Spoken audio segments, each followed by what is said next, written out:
తిరుమల వెంకటేశ్వరుని తెలంగాణ ఎమ్మెల్యే ప్రకాష్ గౌడ్ దర్శించుకున్నారు. విరామ సమయంలో స్వామివారి సేవలో పాల్గొని మొక్కులు చెల్లించుకున్నారు.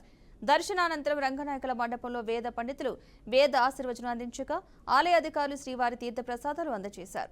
ఆలయం వెలుపల ప్రకాష్ గౌడ్ మీడియాతో మాట్లాడుతూ ప్రభుత్వాలు ప్రజల అభిష్టం మేరకు మారుతుంటాయన్నారు. ప్రజలకు మంచి చేస్తే మరో అవకాశాన్ని మనకి కల్పిస్తారని తెలియజేశారు.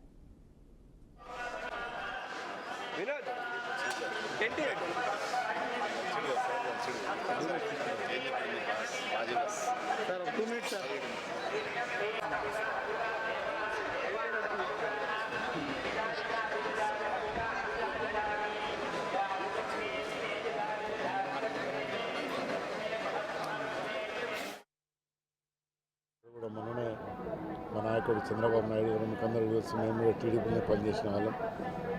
ఇక్కడ పార్టీకి వెళ్ళడం కూడా చాలా సంతోషం. ఏదైనా గవర్నమెంట్ మారుతుంటాయి అవుతుంటాయి, దాంట్లో ప్రజల తీర్పును స్వాగతించాల్సిన అవసరం మనకు ఉంటుంది.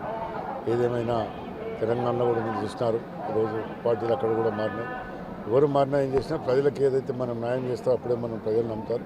ఏదున్నా ప్రజలు అంత సుఖ సంతోషంతో ఉండాలని, ఆ వెంకటేశ్వర దీవనార్తి మనకి ఎల్లకాలం ఉండాలని నేను కూడా చూస్తాను. నెలకు 2 నెలలకు ఒకరు వస్తుంటాను ఆయన ఆశీర్వాదంతో.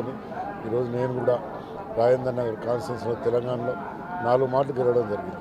ఒక్క పారు కూడా ఓడిపోకుండా 4 మాటలు ఆయన ఆశీర్వాదంతో గెలవడం జరిగింది. మనం ప్రజలకు